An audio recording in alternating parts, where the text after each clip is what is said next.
Olá, aqui é o Renan Sassi e nessa aula você vai aprender como precificação estratégica pode aumentar a rentabilidade da sua indústria. Se gostar do conteúdo, inscreva-se, dê like e compartilhe com quem é importante no seu projeto. Aqui no canal tem vídeos novos todas as semanas falando sobre como gerar mais lucro e caixa para a sua indústria. Alguns recados importantes: assista essa aula em alta resolução, que eu vou mostrar alguns gráficos e alguns relatórios que talvez seja de difícil visualização, dependendo da sua tela. E já peço desculpas, porque esse vídeo pode parecer um pouco chato ou um pouco maçante para alguns espectadores, mas é fundamental eu passar por esses pontos para que você consiga entender o contexto geral e para que você consiga absorver essas informações e principalmente para que essas informações sejam úteis no seu projeto, na sua indústria. Alguns dias atrás, eu fiz a seguinte pergunta no meu canal no YouTube: você está satisfeito com a rentabilidade da sua indústria? E algumas pessoas falaram que sim, outras que não, outras que poderiam melhorar. E essa pergunta é fundamental porque ao longo dessa e das próximas aulas que iremos publicar aqui no YouTube, nós vamos tratar de ajudar a melhorar a rentabilidade da sua indústria, justamente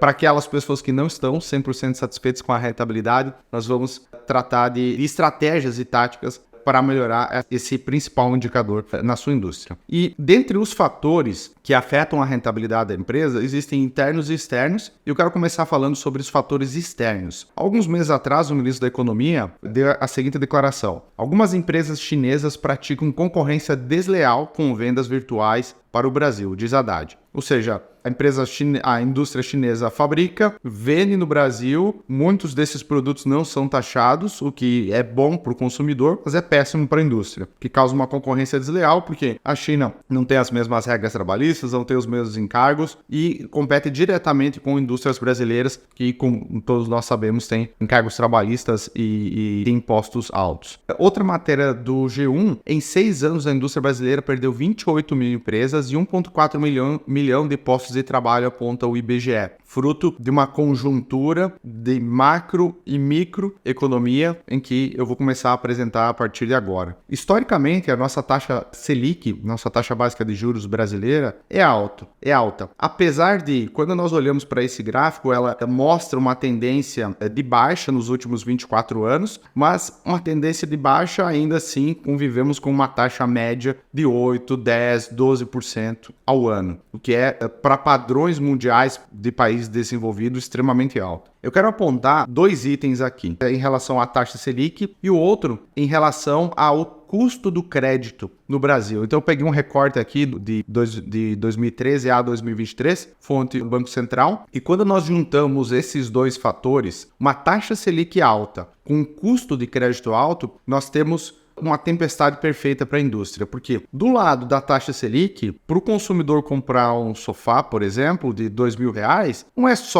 não custa só R$2.000 para o consumidor, custa R$2.000 mais o custo de oportunidade de deixar esses R$2.000 aplicados e daqui um ano ter R$2.200, por exemplo. Eu sei que racionalmente consumidores não fazem esse tipo de conta ao decidir comprar um sofá ou não, cada um deles não faz esse tipo de conta, mas nós temos a clareza que isso tem um impacto nas nossas decisões, porque você que está me assistindo, não é que você não vai comprar um sofá, você não vai comprar um sofá agora, que a taxa Selic está 14%, por exemplo. Então você deixa para daqui a algum tempo. Então você atrasa a compra do sofá. Esse sofá que você não compra hoje atrasa a demanda por produtos na indústria, que atrasa a contratação, que atrasa investimentos e que atrasa uma série de fatores. Então, o que eu quero deixar claro é que esse consumo ocorre só que em um momento futuro. E aí nós estamos jogando sempre para o futuro o consumo, jogando sempre para o futuro futuras contratações e jogando sempre para o futuro futuros investimentos, sendo redundante.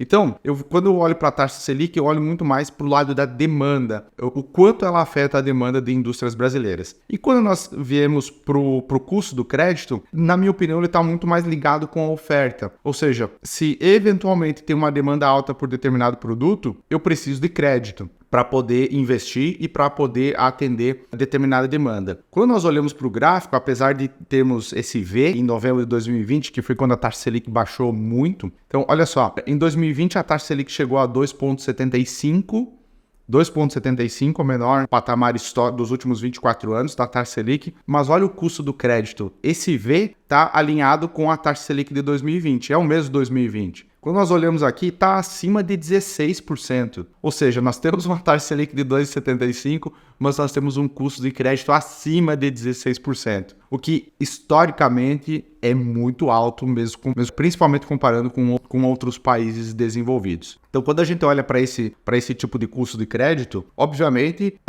o retorno sobre o ativo investido precisa ser o retorno sobre o capital investido precisa ser, no mínimo, superior ao custo do crédito para gerar retorno positivo para a indústria. E o ponto é que nem todos os projetos de investimento geram esse tipo de retorno. Muitos deles não geram. Então, isso tem um impacto diretamente na oferta do lado da indústria. Agora, se isso por si só não bastasse, quando nós olhamos o ambiente estratégico, a posição estratégica em que a indústria brasileira se encontra, estou fazendo uma análise genérica de indústrias, ok? Nós temos as 5 forças de Porter aqui, que ajudam a explicar o grau de rentabilidade de determinadas indústrias ou de determinados setores. Então, quando nós olhamos para o poder de barganha de fornecedores, geralmente fornecedores são, principalmente para a indústria, geralmente são empresas maiores vendendo para indústrias menores, em muitos casos. Então, o poder de barganha do fornecedor, historicamente, é alto em relação à indústria. Quando nós olhamos para o lado do cliente, e aí depende se a sua indústria vende B2B ou vende B2C, a minha leitura é que, em ambos os casos, o poder de barganha do cliente aumentou, principalmente nesses últimos 24 anos. Por quê? Há 40 anos atrás, era muito caro e era muito demorado para o cliente conseguir ter acesso a vários produtos, vários artigos e comparar esses preços. Hoje em dia, com tecnologia da informação, fica muito rápido e muito barato fazer esse tipo de comparação e muitas vezes migrar entre diversos fornecedores. Então, a minha leitura é que o poder de barganha dos clientes, seja B2B ou B2C, aumentou em muito, principalmente nos últimos 10 anos. A maioria das indústrias de transformação no Brasil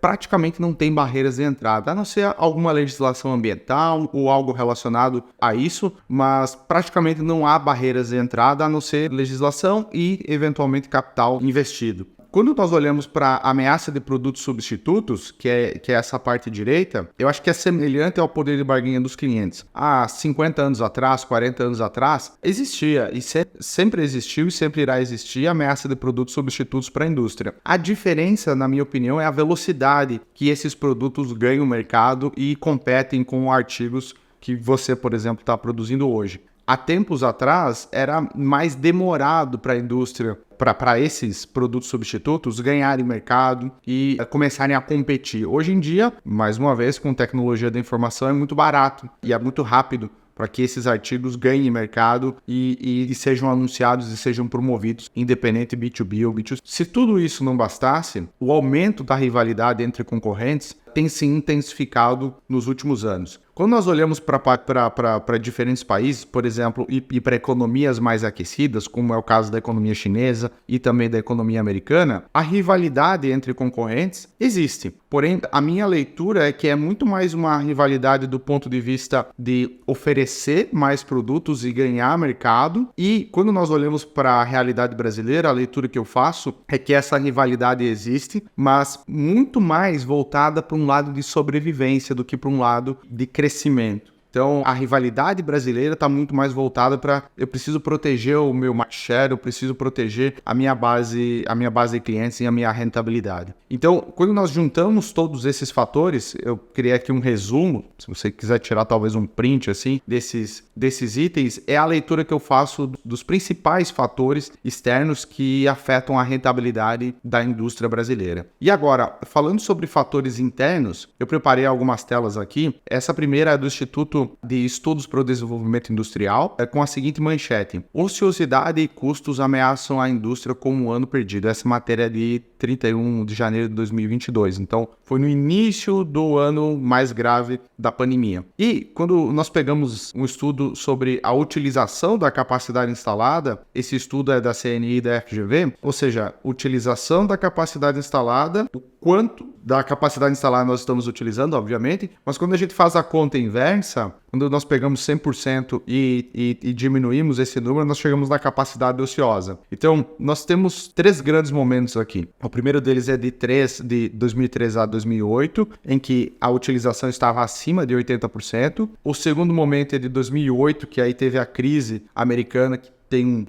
um pequeno V, que foi a crise americana. De 2008 a 2015, nós temos um leve declínio abaixo de 80%, e mais recentemente, de 2015 a 2021, nós temos esse grande V, que foi a pandemia. Mas, como vocês podem ver, nesse recorte, nós temos de 2008 a 2021 um leve declínio na utilização da capacidade instalada, ou seja, um aumento da ociosidade da indústria brasileira na média. Isso tanto apontado pela CNI quanto apontado pela FGV. E por último, preparei um gráfico aqui também do Instituto de Estudos para o Desenvolvimento Industrial, é a mesma fonte, em que nós temos 3 informações aqui. O primeiro, o EBITDA, que ele cresceu em 2021, principalmente por conta de pandemia, do aumento de demanda por pandemia, gerada pela pandemia, e depois de 2021 a 2023, nós tivemos um declínio em EBITDA, e tivemos um declínio também em margem de lucro líquida, em que o auge foi 2021 e agora, mais recentemente, primeiro trimestre de 23, 2,1% de margem líquida, ou seja, uma diminuição nas margens. Se isso não bastasse, nós temos um aumento na relação de endividamento. Na relação endividamento e capital próprio, ou seja, indústrias se endividaram mais nesses últimos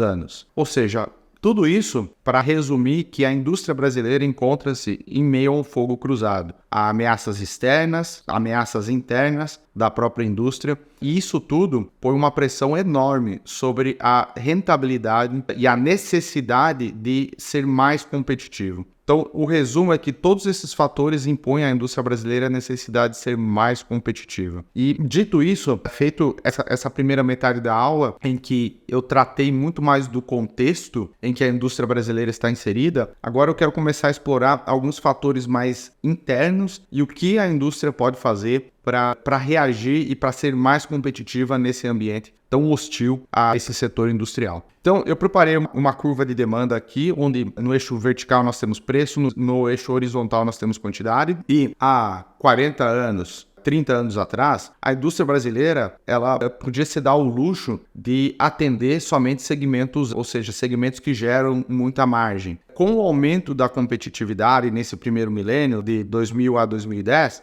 a indústria teve que começar gradativamente a atender segmentos menos lucrativos, do ponto de percentualmente falando, que geram margens menores. E agora, com todo esse contexto que eu demonstrei, a indústria está sendo forçada a atender segmentos que geram margens mais baixas ainda, porém que geram um volume maior. Isso tudo por conta dessas pressões internas e externas que eu demonstrei até então. E aqui entra um grande ponto de interrogação para a indústria. Qual é o custo de se produzir determinado artigo? Há 30 anos atrás, interessa exatamente se o meu custo é R$2 ou é R$2,50 ou é R$2,32. Eu estou vendendo a R$8, a R$7, a R$6. Então, não era fundamental para a sobrevivência da empresa e para a competitividade da indústria ter esse nível de precisão nos custos, porque a margem era tão alta que, se tudo der errado, ainda assim a indústria estava lucrando. Com o passar do tempo e com o aumento da competitividade, e a indústria teve que cada vez mais atender segmentos que exigem margens menores, conhecer exatamente qual é o meu custo torna-se fundamental para sobreviver, para o crescimento e até para a sobrevivência da indústria. Então, a partir de agora, eu quero começar a apresentar alguns métodos de custeio e algumas formas de pensar e de avaliar esse tipo de custo na indústria. Eu preparei aqui o que eu considero os 3 principais métodos de custeio. Não são os únicos, mas eu acredito que cada um deles tem características próprias e são recomendados para cada indústria, dependendo do grau de maturidade de gestão financeira e de método de custeio e de precificação que tais indústrias tenham. Então, cada um deles, eu preparei 2 setas aqui para deixar claro. O primeiro deles, o que está no topo, topo ele é mais simples, porém ele é menos preciso, e o que está abaixo ele é mais complexo, ou seja, ele requer mais trabalho para criá-lo e também para administrá-lo, para gerenciá-lo, ok? Porém ele é muito mais preciso. Então, o primeiro deles é o que é conhecido como método de custeio direto ou método de custeio variável. Ele foca principalmente na separação entre custos fixos e variáveis, sendo o mais direto na aplicação do cálculo do ponto de equilíbrio. O primeiro deles é o método de custeio direto ou método de custeio variável. Essa metodologia foca principalmente em separar gastos fixos de gastos variáveis. Essa metodologia é a mais usada para o cálculo do ponto de equilíbrio. Como eu falei, ela é simples, porém gera algumas distorções na sua indústria. O segundo deles é o método de custeio por absorção. Nessa metodologia, todos os gastos fixos e variáveis estão embutidos no produto. Ou seja, ele gera menos distorção do que o método de custeio direto, porém nós precisamos ter muito cuidado, porque o nível de atividade da empresa impacta diretamente no custo e, consequentemente, na precificação para a indústria. E por último, o método de custeio ABC, é a sigla em inglês para Activity Based Cost. Esse método é o mais preciso, porém ele é um pouco mais complexo dos três. Ele proporciona uma alocação mais precisa dos custos, ou seja, a gente vai entender exatamente que parte dos gastos fixos envolvida com cada um dos produtos. Ele aumenta muito a precisão, porém ele é mais complexo e mais trabalhoso para manter isso no dia a dia, porque não é um trabalho que se faz uma vez e não precisa mais mexer. Periodicamente nós precisamos revisar essa metodologia de precificação para garantir que ela continua representando a realidade da empresa e para garantir que esses custos e que essa forma de produzir continua representando a realidade da operação. Então, esses são os três principais, ok? Eu acredito que não é novidade para muitos de vocês que estão me assistindo aqui. Agora, o que eu quero demonstrar aqui é a importância de se entender cada um deles. Então, eu preparei um gráfico aqui com três métodos de custeio. Então, o primeiro deles o direto, o do meio a absorção e o terceiro o ABC. Dependendo de como fizemos a precificação de qual método de custeio nós utilizamos, podemos ter margens de 41%, 16% ou 29%. Ou seja, eu já sei qual é a pergunta que você que está do outro lado vai fazer. Qual desses está correto? Os três estão corretos. O ponto é que, dependendo do método de custeio utilizado, nós podemos ter margens maiores ou menores. Isso não significa... Isso vai impactar em todo o mix de produto da sua indústria. Ou seja, se nós utilizarmos o método de custeio direto, nós teremos margens para os produtos. Se utilizarmos a absorção, alguns produtos ficarão com um custo mais elevado, outros ficarão com um custo menos elevado. E se utilizarmos o ABC, ele tende a ser o mais preciso e suavizar essas diferenças. Então, é fundamental para o crescimento da indústria e para atendermos segmentos de clientes que requerem margens menores, nós temos a ciência de qual método de custeio nós estamos utilizando e da leitura, do tipo de leitura que nós vamos fazer para podermos tomar decisões baseado nessa metodologia. Esse gráfico que eu preparei aqui, eu preparei também uma memória de cálculo dele, ou seja, eles não são números jogados em um gráfico, existe todo um cálculo para se chegar nesses números. Então, por exemplo, aqui, um volume de produção de 1.000 unidades, um preço de R$120, por exemplo, e gastos variáveis e gastos fixos. Para eu não me estender muito nessa aula, eu vou deixar essa memória de cálculo e também do custeio direto, do absorção e do ABC para as próximas. Mas o que eu resolvi trazer para essa aula para demonstrar que existe uma lógica para se fazer esse gráfico que eu demonstrei para vocês. Nas próximas aulas iremos ver em detalhe tanto o direto, a absorção e o ABC. Agora, voltando para a nossa curva de demanda, dependendo do método de custeio que utilizamos, nós podemos ter o custo de R$2. Nesse caso, é possível atender o que nós estamos chamando de segmento C, ou o nosso custo pode ser R$3. Nesse caso, não é possível, nós teremos prejuízo atendendo o segmento C, ou eventualmente o custo pode ser R$1. Então, nesse caso, o segmento C poderia ser expandido ainda mais e pode gerar um crescimento para a indústria, ainda que com margens menores. Nós podemos eventualmente diminuir a nossa ociosidade, como apontado pela CNI, pela FGV, que existem em muitas indústrias. Então, o ponto que eu quero para fechar essa aula e essa parte inicial é que para aumento de rentabilidade é fundamental ter uma indústria competitiva. Para termos uma indústria competitiva, é fundamental nós conhecermos o custo de produção de determinados artigos na indústria. E para termos certeza disso, nós precisamos conhecer métodos de custeio, saber exatamente qual é o mais indicado para o momento em que a sua indústria está e o grau de maturidade de gestão financeira que a sua indústria tem. E dito isso, nós conhecemos o nosso custo. Conhecendo o nosso custo, nós podemos tomar decisões de atender segmentos com margens menores. Isso tem a possibilidade de aumentar a rentabilidade da indústria, ao mesmo tempo que diminui a ociosidade da indústria. E para você que está me assistindo, eu achei importante trazer para essa apresentação, porque teremos outras aulas falando sobre cada um dos métodos, ferramentas, táticas e estratégias para aumentar a rentabilidade da sua indústria. Eu achei interessante trazer um pouco do porquê eu trabalho com isso e porquê eu me considero apto a ajudar indústrias a aumentarem a sua rentabilidade. Bom, aos 15 anos de idade, eu comecei a minha primeira empresa no ramo de recarga de cartuchos. Trabalhei muito, a minha empresa cresceu e eu cometi diversos erros e aprendi na prática com esses erros. Então tá aqui a foto do meu primeiro escritório, meu primeiro alvará. Ainda com 16 anos, se eu não estou enganado, eu tive o alvará. Eu tive que ser emancipado para poder abrir a empresa e para poder ter tudo legalizado. E a minha primeira foto aqui, promovendo a minha empresa de recarga de cartuchos, a Cartucheio, era o nome da empresa. E aí, um tempo depois, eu encontrei na gestão financeira a chave para o sucesso da minha empresa e decidi começar a compartilhar esse conhecimento da internet de maneira gratuita com vídeos como esse que você está assistindo nesse momento. Então, meu primeiro vídeo no YouTube, ainda com muito mais cabelo, meu primeiro site e os meus primeiros clientes, o Lisandro e a Shirley, são de Fortaleza, eles trabalham no ramo de óticas. E eu decidi estudar, com o aumento da procura sobre o meu trabalho, eu decidi estudar gestão em uma das melhores escolas de negócio do mundo, o INSPER, o Instituto de Ensino e Pesquisa, localizado em São Paulo. As fotos do primeiro dia de aula, do meu colega Marcelo e do professor Yodamari. E eu sei que qualquer pessoa pode falar que estuda em uma das melhores escolas de negócio do mundo, mas nem todos podem provar. E eu, felizmente, posso provar. Tá aqui o link da matéria do Financial Times elegendo o INSPER entre as 50 melhores escolas do mundo no ranking de educação executiva. Isso é de 22/5 de 2023. E além de estudar em São Paulo, no INSPER, eu tive o prazer de estudar e de participar de eventos em Israel, nos Estados Unidos, na China e em Singapura. Então, eu e a minha turma na Universidade de Technion, em Haifa, e aqui à direita eu estou na Universidade Cooler, em Tel Aviv. No ano passado eu tive o prazer de representar o INSPER em Nova York, no Prime.